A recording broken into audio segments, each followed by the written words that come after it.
రాజకీయాల్లో మాటలు చెప్పడం కాదు, చేతల్లో చూపించే వాళ్ళు ఉండాలి, చేతల్లో నిరూపించే వాళ్ళు నిలబడి ఉండాలి. ఆంధ్రప్రదేశ్లో చరిత్రలో పేదవాడి సొంతింటి కళ నిజం కావాలి అంటే అది కేవలం గతంలో ఉన్న వైఎస్ఆర్సీపీ పార్టీ మాజీ ముఖ్యమంత్రి జగన్మోహన్ రెడ్డి గారితోనే సాధ్యము. ఈ మాట మేము చెప్తున్నది కాదు, సాక్షాత్తు కేంద్ర ప్రభుత్వమే పార్లమెంట్ వేదికగా చాటి చెప్పిన గొప్ప ఘటన, గొప్ప సంఘటన ఇది. జగన్ వైపు తిరిగిన కేంద్రం చప్పట్ల వర్షం కురిపించింది పార్లమెంట్ సాక్షిగా. గత 5 ఏళ్లలో గడిచిన 2019 నుంచి 2024 కాలంలో జరిగిన అద్భుత గృహ నిర్మాణ ప్రగతిని చూసి ఢిల్లీ పెద్దలే ప్రశంసలు కురిపిస్తుంటే, ప్రస్తుతం అధికారంలో ఉన్న టీడీపీ ప్రభుత్వ కూటమి కనీసం ఒక గజం స్థలం కూడా ఇవ్వలేక చేతులెత్తేయడం వారి అసమర్థతకు నిదర్శనం కాక మరి ఏమవుతుంది అనేదే ఇక్కడ క్లియర్ గా బయటపడ్డ డొల్లతనం. జగన్ హయాంలో రికార్డుల సునామీతో దూసుకెళ్లారు. వైఎస్ఆర్సీపీ పార్టీ అధినేతగా జగన్మోహన్ రెడ్డి గారు ఏదైనా ఇచ్చిన మాట తప్పడు చూడు అనే పాటలో ఎలాగైతే ఉందో అచ్చం అదే మాదిరిగా పరిపాలన కూడా సాగించారు. 2019 నుంచి 2024 మధ్య కాలంలో కరోనా లాంటి కష్ట సమయం వచ్చింది. ప్రపంచవ్యాప్తంగా మొత్తం కరోనా కాలంలోనే ఇల్లదీశారు. అయినా కూడా వెనుకడుగు వేయలేదు. జగన్మోహన్ రెడ్డి గారు ఒక మొండి పట్టు, తను అనుకున్న లక్ష్యం వైపు వెళ్ళాలి అనే క్రమశిక్షణ తనను ఈ వీటిలో సక్సెస్ అయ్యేలా చేసింది. 1 కాదు 2 కాదు 31 లక్షల మందికి ఇళ్ల పట్టాలు ఇచ్చారు. అందులో దాదాపుగా 7 లక్షల ఇల్లులు పూర్తి చేసి అద్భుతంగా దీన్ని శభాష్ అనిపించారు. దీనికోసం అప్పుడు రాష్ట్ర అధికారంలో ఉన్నప్పుడు వైఎస్ఆర్సీపీ పార్టీ ప్రభుత్వం 15,715.32 వేల కోట్ల రూపాయలు ఖర్చు చేసింది అంటూ సాక్షాత్తు పార్లమెంట్ సాక్షిగా కేంద్ర మంత్రి తోఖాన్ సాహు స్వయంగా లిఖితపూర్వకంగా వెల్లడించారు. దీంతో అందరూ కూడా జగన్ శభాష్ అంటూ పార్లమెంట్ సాక్షిగా గలమెత్తారు. కేవలం ఇల్లు కట్టడమే కాదు, ఆ ఇంటి చుట్టూ ఆ ఇంటి పట్టాను ఇంట్లోని ఆడబిడ్డ పేరు మీద ఇచ్చి వారి ఆత్మ గౌరవానికి రక్షణగా నిలిచిన వ్యక్తి ఎవరైనా ఉన్నారు ఈ రాష్ట్రంలో, ఈ దేశంలో అంటే అది ఆంధ్రప్రదేశ్ మాజీ ముఖ్యమంత్రి జగన్మోహన్ రెడ్డి గారే. ఆకాశమంత ఎత్తుకు పెంచిన ఘనత జగన్ది. 17,000కు పైగా కొత్త కాలనీలు నిర్మించి వాటిని ఆధునిక గ్రామాలుగా తీర్చిదిద్దారు. అంటే ఏమీ లేని చోట ఏకంగా జగన్ ఇచ్చిన ఈ ఒక్క సంస్కరణతో ఇల్లులు, ఊర్లే ఏర్పడ్డాయి. కొత్తగా అనేక ఊర్లు వచ్చాయి. 17,000కు పైగా కొత్త కాలనీలు నిర్మించారంటే ఇది మామూలు విషయం కాదు.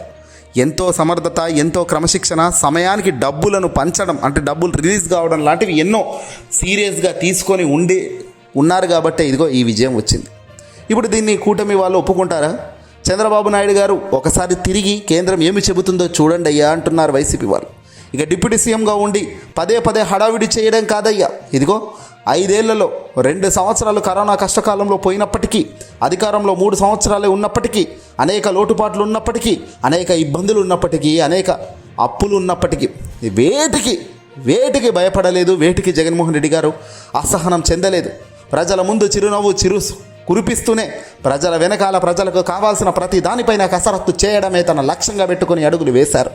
చివరిగా తనకు మిగిలిందేమిటి? ఈవీఎంల మాయతో అధికారంలో నుంచి తనను దింపడానికి ఏకంగా 3 పార్టీలు ఒక్కటై తనను గద్దె దింపారు. కానీ ఆ దేవుడు పైనున్న దేవుడు ప్రతి ఒక్కటి చూస్తున్నాడు, గమనిస్తున్నాడు. అదృష్టం, మంచితనం అనేది ఎప్పటికైనా ఆలస్యంగానైనా సరే ఖచ్చితంగా గట్టి దెబ్బ కొడుతోంది.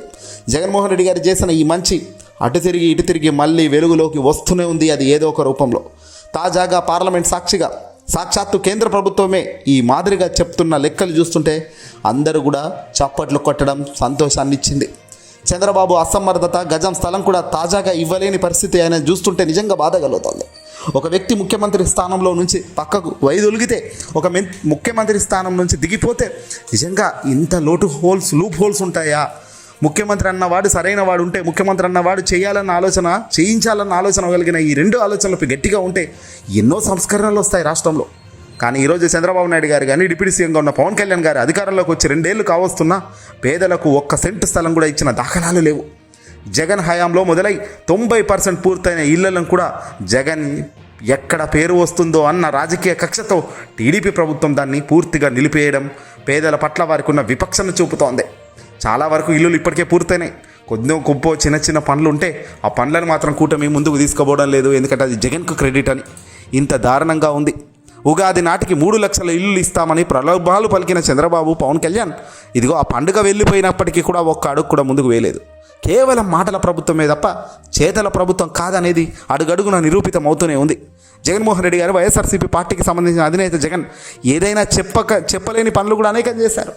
మహిళలకు రక్షణగా యాప్ని తీసుకొచ్చి మహిళలకు ఏకంగా ఫోన్ 4 సార్లు 5 సార్లు ఊపితే చాలు అక్కడ ఉన్న సరౌండింగ్స్లో ఉన్న పోలీస్ వ్యవస్థకు ఆ లింక్ పోయి వాళ్ళు అప్రమత్తమై పోలీసులు పరిగెత్తుకుంటూ వచ్చే కార్యక్రమం జరుగుతుంటుంది.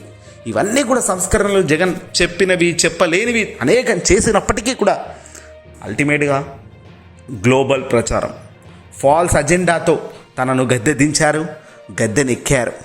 ఏదేమైనప్పటికీ కూడా కాలం సమాధానం తిరిగి ఇస్తుంది. కేంద్ర ప్రభుత్వం ఇచ్చిన ఈ నివేదిక టీడీపీకి ఒక గట్టి హెచ్చరిక లాంటిది అవుతుంది. ఇప్పుడు పేదవాడి పొట్ట కొట్టి వారి ఇళ్లను అడ్డుకుంటున్న ప్రభుత్వానికి ప్రజలే బుద్ధి చెబుతారు. లక్షలాది మంది గూడు కల్పించిన జగన్ గారి పరిపాలన ఒక చరిత్ర అయితే వచ్చిన ఇళ్లను కూడా పంపిణీ చేయలేని ప్రస్తుత పరిపాలనపై ఒక వైఫల్యం కాదా? ఇప్పటికైనా రాజకీయాలు పక్కన పెట్టి జగన్ గారు కట్టించిన ఇళ్ల లబ్ధిదారులకు అందజేయాల్సిన బాధ్యత ఉంటుంది ప్రభుత్వ కూటమికి. అలా కాదు మాకు కావాల్సింది పేరు ప్రఖ్యాతలే, ఎవరో చేసిన పనికి మేము ముందుకు పోలేము అంటే మాత్రం ప్రజలు ప్రతిదీ గమనిస్తున్నారు, మీకు తగిన గుణపాఠం చెప్తారనేది మాత్రం ఖచ్చితంగా గుర్తుపెట్టుకోవాలి. ఈ వీడియోని అసలు లైక్ కొట్టి షేర్ చేయండి.